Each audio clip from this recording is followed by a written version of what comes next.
यहाँ पे उस्ताद कराम है, उनसे मुलाकात हुई है, उनसे बहुत सी गैसेस के बारे में मालूमात पता चली है।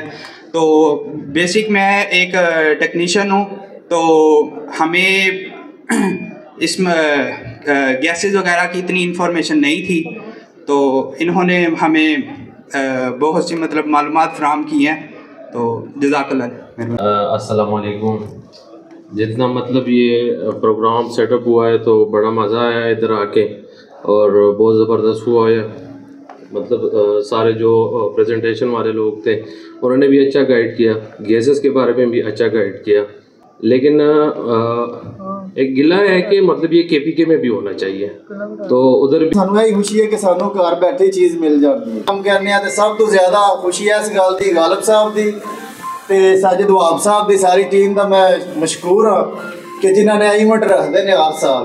असी अपने एरिए में 10 बंदे इकट्ठे करने होने तो पता नहीं किन्ने बंदे दी गल्लां सुननियां होंदियां ने। इन्होंने हर साल